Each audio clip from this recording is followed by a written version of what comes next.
alegria poder estar aqui essa noite junto com os irmãos para juntos podermos louvarmos e agradecermos o nome do nosso Senhor Jesus. Eu convido os irmãos que estão com a sua Bíblia em mãos aí, abram comigo em Salmos 8, vamos estar fazendo essa leitura em Salmos 8, que diz assim a palavra do Senhor. Ó Senhor, Senhor nosso, quão admirável é o teu nome em toda a terra, tu que puseste a tua glória nos céus. Da boca das crianças e dos que mamam, tu suscitaste força por causa dos teus adversários, para fazeres calar o inimigo e vingador. Quando contemplo os teus céus, obra dos teus dedos, a lua e as estrelas que estabeleceste, que é o homem para que te lembres dele, e o filho do homem para que o visites? Contudo, pouco abaixo de Deus o fizeste, de glória e de honra o coroaste. Deste-lhe domínio sobre as obras das suas mãos. Tudo puseste debaixo de seus pés. Todas as ovelhas e bois, assim como os animais do campo, as aves do céu e os peixes do mar, tudo o que passa pelas veredas dos mares. Ó Senhor, Senhor nosso, quão admirável é o teu nome em toda a terra.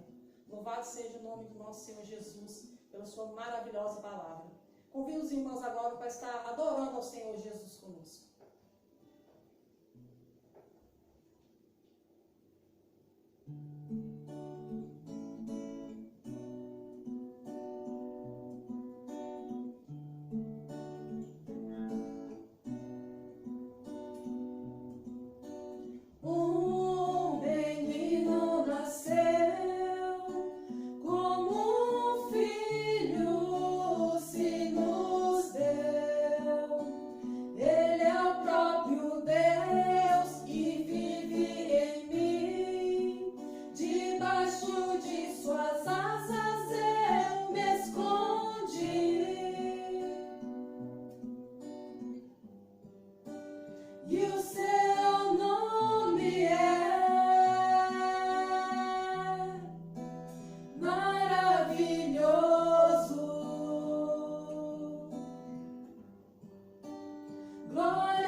E te adoramos, Senhor, pelo que Tu és, ó Deus.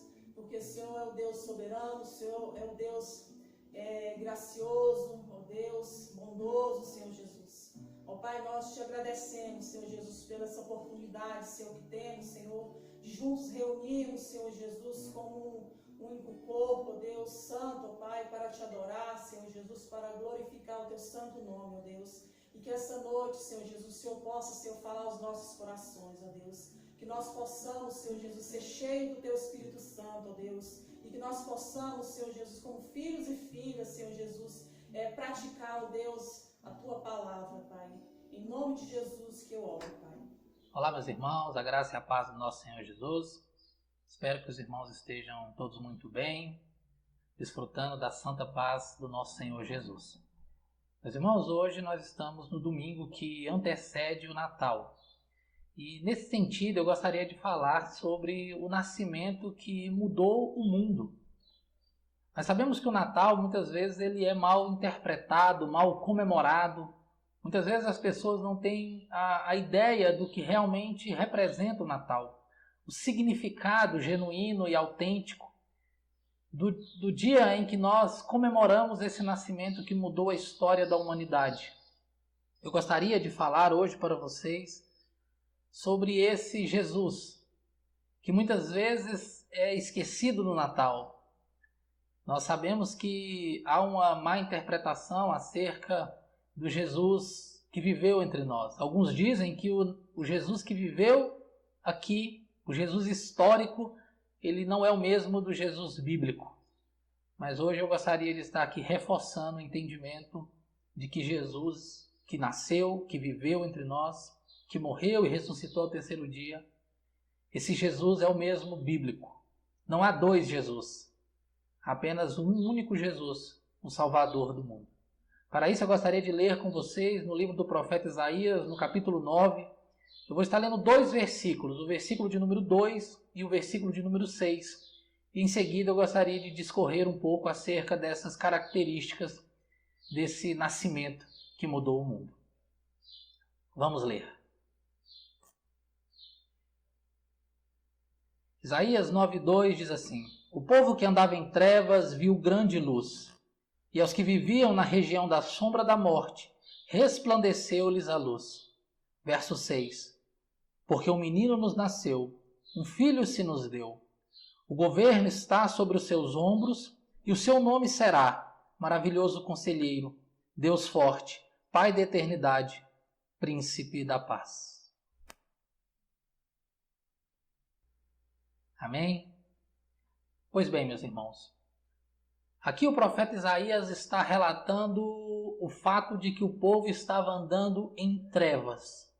Estava andando sobre o vale da sombra da morte. As trevas e a morte eram uma realidade. É claro que o profeta Isaías, no momento em que ele profetiza, ele está falando de um problema local para aquele povo que está ouvindo ele naquele momento. Talvez ele não tivesse, ou talvez tinha, nós não temos como saber, a dimensão daquelas palavras que Deus o estava inspirando a falar. Naquele momento ele estava anunciando o nascimento da luz, que viria trazer a claridade, a vida sobre a terra. Naquele momento, ele estava anunciando o nascimento daquele que viria para salvar toda a terra. Aqui, ele estava falando de algo a mais, algo que seria confirmado pelos evangelistas Lucas e Mateus, quando eles dizem que esses textos aqui está falando acerca do nosso Senhor e Salvador Jesus. Por que esse povo aqui estava andando em trevas? Por que eles estavam andando em morte? Nós entendemos que Deus não criou o homem pecador, Deus não criou o homem nas trevas, Deus não criou o homem na maldade, naquilo que é ruim e perverso, mas Deus cria o homem bom. Deus cria o homem e toda a sua criação de maneira perfeita. Mas ao criar o homem Adão e a sua esposa Eva, ele dá uma ordem para eles, para que eles não desobedecessem. Porque após o desobedecer, após o pecado, após o erro, a maldade iria prevalecer. O pecado iria estar no homem. E o pecado no homem gera mal, gera maldade, gera tristeza, gera dor, gera ódio. E Adão pecou. E o pecado vem sobre Adão e sobre todo o povo e gera morte. Gera morte espiritual, porque o homem está separado de Deus. Gera morte física, porque agora, quando o homem morrer, ele irá ser condenado e passará pela terceira morte, que é a morte eterna. Quando Adão peca ali, ele está trazendo sobre ele e sobre aqueles a quem ele está representando, toda a humanidade, as trevas, a morte, a dor, o sofrimento, porque é isso que o homem produz quando está em pecado. Mas o profeta Isaías aqui, quando ele está falando dessa realidade, que é a nossa realidade do mundo sem Cristo. O homem sem Cristo está morto em seus delitos e pecados. O homem sem Cristo, ele anda em trevas, na escuridão. Mas ele fala dessa realidade, mas ele também vai apontar a solução. Vai apontar o que é bom. Vai apontar a luz. A luz é a solução que ele vai detalhar no versículo 6, como nós vamos ver mais à frente. Mas a solução é a luz. E João vai declarar no início do evangelho que leva o seu nome, no capítulo 1, no verso 4 e 5, ele diz: nele estava a vida, e esta era a luz dos homens, a luz brilha nas trevas, e as trevas não a derrotaram. O próprio Jesus também no Evangelho de João declara ser a luz do mundo. No capítulo 8, no versículo 18 do Evangelho de João, Jesus diz assim: falando novamente ao povo, disse Jesus: eu sou a luz do mundo. Quem me segue nunca andará em trevas, mas terá a luz da vida. Jesus ainda vai dizer novamente no capítulo 12, no versículo 46 de João: eu vim ao mundo como luz, para que todo aquele que crê em mim não pereça nas trevas. Jesus é a luz. Jesus é a vida em meio a esse mundo de trevas. Quando o profeta anuncia essa luz, ele está falando desse menino que ele vai anunciar logo adiante, desse menino que irá nascer. Pois ele diz: um menino nos nasceu, um filho se nos deu. O próprio Isaías já tinha profetizado sobre o nascimento desse menino. No capítulo 7 ele diz: eis que a virgem conceberá e dará à luz a um filho, e se chamará Emanuel, Deus conosco, Deus comigo, Deus contigo, Deus aqui, Deus perto de nós, Deus habitando em nós. Esse menino que veio para ser o Salvador, como o anjo vai falar para José em Mateus 1, 21. Esse menino será o Salvador. Ele é, meus irmãos, o nosso Salvador. Ele veio para nos salvar, para nos tirar das trevas, para nos tirar da morte. Jesus não veio para ser um revolucionário apenas. Ele veio para nos salvar, para ser o nosso Salvador. A salvação está nele, para nos salvar do pecado. O pecado que gera trevas, que gera dor, que gera sofrimento e morte eterna. Jesus nasce, esse menino que nasceu para ser o nosso Salvador. Nasceu para ser a luz do mundo, para nos dar vida e vida em abundância. Esse menino que nasceu, o profeta Isaías diz que o governo está sobre os seus ombros. Isso nos fala da autoridade de Jesus. Jesus nasceu e habitou, viveu entre nós. E ao viver entre nós, ele sofreu na pele aquilo que nós sofremos.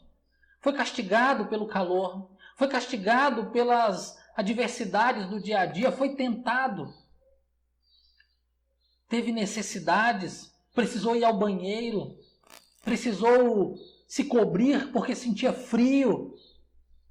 E mesmo diante de todas as adversidades, mesmo em um mundo que estava em trevas, Ele veio para ser luz. E diferente de Adão, que pecou no paraíso, ele agora vence. Ele vence o mundo. Ele vence todas as adversidades. E a sua autoridade é conquistada na cruz do Calvário. Quando, em obediência, se por um lado Adão desobedece, Jesus agora obedece até a cruz, até o fim.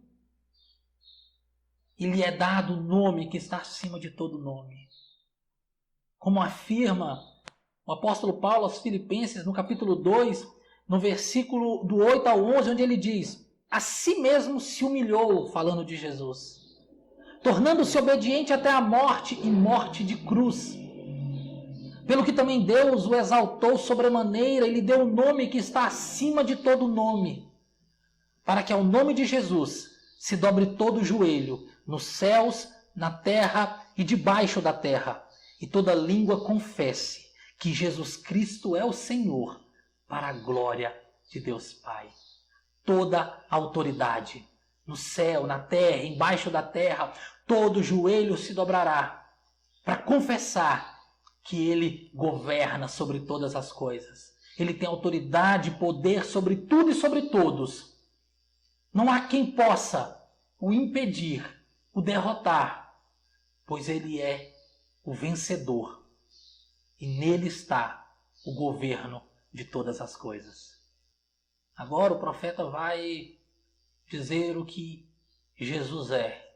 Esse menino que nasceu, que a autoridade está sobre ele, que veio para ser o nosso Salvador. Ele é maravilhoso conselheiro. Ou como o profeta Isaías vai afirmar no capítulo 28, no versículo 29, maravilhoso em conselhos. É interessante aqui, meus irmãos, que a definição para maravilhoso é aquilo que desperta grande admiração pelos seus feitos, por aquilo que ele faz, por aquilo que ele é, pela sua perfeição, pela sua grandeza, pela sua beleza. Ele é maravilhoso, ele é perfeito e belo em seus conselhos. Conselho é aquilo que se diz sobre algo, sobre o que se deve fazer. Como servos de Cristo Jesus, como filhos dele, nós devemos ter ele como esse nosso maravilhoso conselheiro. Devemos ouvir a sua voz, devemos aprender com ele. Ele é que é o nosso guia, a sua palavra, os seus ensinos. Muitas vezes nós temos visto as pessoas ouvindo todo tipo de coisa. Ouve os influencers da internet, ouve o que está postado nas redes sociais, ouve tudo e todos, acredita nas suas ideologias cegamente, acredita nos seus ídolos e nos seus deuses cegamente, mas ignoram Cristo Jesus como esse maravilhoso conselheiro, esse que tem a palavra da verdade, esse que nos torna sábios para a salvação, esse que nos instrui no caminho em que nós devemos andar, que nos direciona, que nos aponta o que é correto e o que é certo.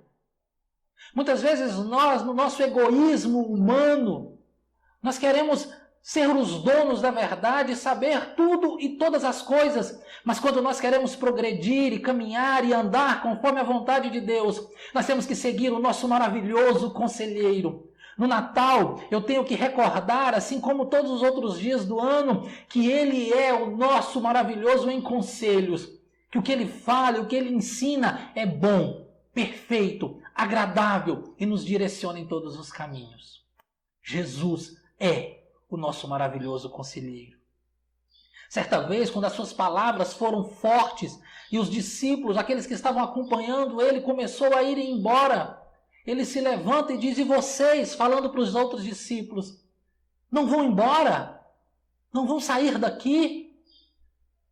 Mas Pedro tem a resposta que tem que impactar a nossa vida. Pedro diz: para quem iremos, se só tu tens a palavra da verdade? João 6, 68 e 69. E ele prossegue dizendo: sendo assim, nós temos crido e reconhecido que tu és o Cristo, o Filho do Deus vivo. Para quem iremos? Note, meus irmãos, que aqui Pedro não diz para onde iremos. Ele não está falando de localidade. Ele não está dizendo, se nós sairmos daqui, nós vamos para o templo. Se nós sairmos daqui, nós vamos para a casa de um outro lugar, de outra pessoa sábia. Nós vamos sair daqui para um outro lugar? Não. Pedro está dizendo, para quem? Não há outro a quem nós devemos ouvir. Não há outro a quem nós devemos aprender. Só tu tens a palavra da verdade. Porque quando nós ouvimos e cremos que tu és o Cristo, o Filho do Deus vivo, meus irmãos, vamos ouvir a Cristo Jesus. Ele é o nosso maravilhoso conselheiro.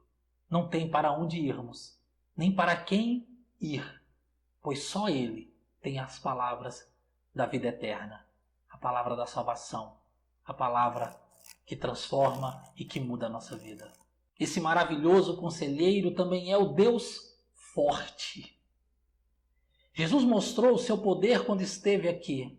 Fez milagres, acalmou tempestades, andou sobre o mar, curou pessoas de doenças que eram incuráveis. E nós servimos a esse Jesus todo-poderoso, a esse Jesus forte, que é o mesmo, que faz milagres, que opera maravilhas, que transforma vidas. Como eu disse anteriormente, o mundo tem criado seus deuses e depositado a sua confiança nesses deuses. Muitas vezes o Deus é o dinheiro, muitas vezes o Deus é o cônjuge, muitas vezes esse Deus é a fama, é o poder, é a ganância. Mas quando nós olhamos para Cristo, nós não vemos esses deuses fracos que não podem nos salvar, que pelo contrário nos leva à ruína. Nós olhamos para Jesus e vemos esse Deus forte, poderoso, salvador, eterno, criador de todas as coisas, que tem todas as coisas sobre o seu domínio, sobre o seu poder. Esse Deus supremo e soberano, que controla tudo pelo poder da tua palavra, que traz à existência aquilo que não existe pelo poder da tua palavra. Deus forte.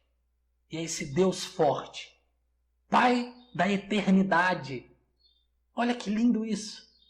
Muitas pessoas acham que Jesus nasceu como Deus há 2000 anos atrás, que ele não existia antes. Mas João também, no início do seu evangelho, vai dizer que no princípio era o Verbo, e o Verbo estava com Deus, e o Verbo era Deus. Ele estava no princípio com Deus. Todas as coisas foram feitas por meio dele, por ele.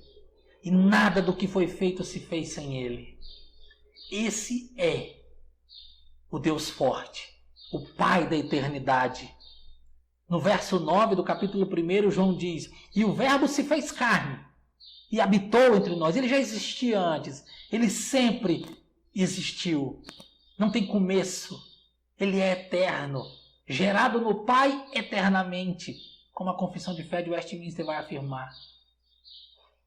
Ele é eterno, ele habitou entre nós, vimos a sua glória como a glória do unigênito do Pai, mas ele é eterno. E o mais bonito, que a sua paternidade é eterna.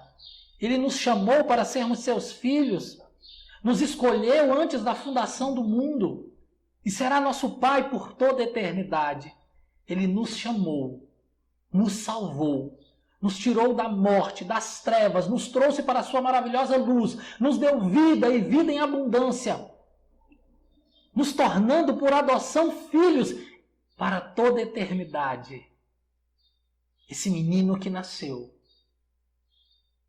que viveu sem pecado, morreu na cruz do Calvário, ressuscitou, está à destra de Deus Pai, é o nosso Pai eterno, para toda a eternidade. Creia que você não serve a um Deus fraco, a um Deus inventado pela filosofia, um Deus inventado pelos homens, um Deus criado na mente de alguém, um Jesus apenas histórico. Não, a gente crê que esse Jesus histórico que viveu, nasceu, cresceu, que morreu, ressuscitou ao terceiro dia, é o Jesus bíblico, é o Jesus dos milagres, é o Jesus Salvador, o eterno, o Pai da eternidade. Para concluir, o profeta Isaías vai dizer que ele é o príncipe da paz. Como nosso Salvador, ele trouxe paz entre o homem pecador que estava debaixo da ira de Deus, como o apóstolo Paulo vai afirmar em Romanos 1,18, que a ira de Deus se manifesta sobre toda a impiedade e injustiça dos homens. Ele nos salva, trazendo paz. Romanos 5,1. A paz com Deus por meio de Cristo Jesus. Ele trouxe essa paz que nos salvou. Mas ele também trouxe a paz que excede o entendimento. A paz que vem sobre os seus filhos, sobre aqueles que estão nele, que mesmo em um mundo repleto de problemas, de adversidades, de pandemias, de dor, de choro, de sofrimento, de trevas, de morte, ele nos trouxe a paz. A paz daqueles que sabem que a vida não se resume a essa existência. Ele trouxe a paz para aqueles que sabem que por estar nele, nós já começamos a viver a salvação, a alegria da salvação, a nos desenvolvermos, a termos a nossa vida transformada, porque como afirma Efésios 2,14, ele é a nossa paz. Talvez, agora já encerrando o ano, nesse momento difícil em que todos nós temos passado, talvez você tenha perdido a sua paz. Talvez você tenha ficado aflito. Talvez você tenha sofrido. Mas eu quero te dizer, confia em Jesus. No Natal nós vamos comemorar o nascimento daquele que veio e que trouxe a paz, o príncipe da paz. A paz entre nós e Deus, a paz conosco, a paz para habitar em um mundo mesmo cheio de dificuldade. A paz e a esperança que excede a compreensão humana. Amém? Que Deus possa te abençoar grandemente. Trazer sobre o seu coração aflito essa paz e a tranquilidade de saber que você serve a esse Deus forte. A ouvir a esse maravilhoso conselheiro, pois ele transforma a minha e a sua vida, pois ele é dono de toda honra, toda glória e todo poder. Vamos ouvir agora um louvor e em seguida vou fazer a oração para nos despedirmos.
Oremos.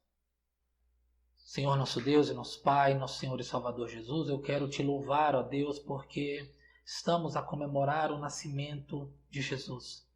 O nascimento que mudou a história do mundo, que transformou a existência da humanidade, que trouxe salvação para o homem pecador, caído e condenado. Muito obrigado, Jesus. Obrigado pela salvação, quão bela, poderosa, graciosa e misericordiosa salvação. A minha oração é que o Senhor nos ajude a divulgar, a proclamar esse evangelho, a anunciar para todas as nações que Tu és o Salvador do mundo, o maravilhoso conselheiro, o Deus forte, o príncipe da paz. Nos ajude, ó Deus, a viver conforme a Tua vontade e que nós possamos lembrar do Senhor nesse Natal e que todos os dias nós venhamos a lembrar que o Senhor veio ao mundo, morreu, morte de cruz, para levar sobre si os nossos pecados, para trazer salvação, pois o Evangelho é o poder de Deus para salvar o homem perdido. Muito obrigado. Em nome de Jesus eu te peço e agradeço. Amém. Amém. Que Deus te abençoe, te dê aí uma ótima semana e que você possa continuar firmes no caminho do Senhor Jesus. Amém? Que Deus abençoe.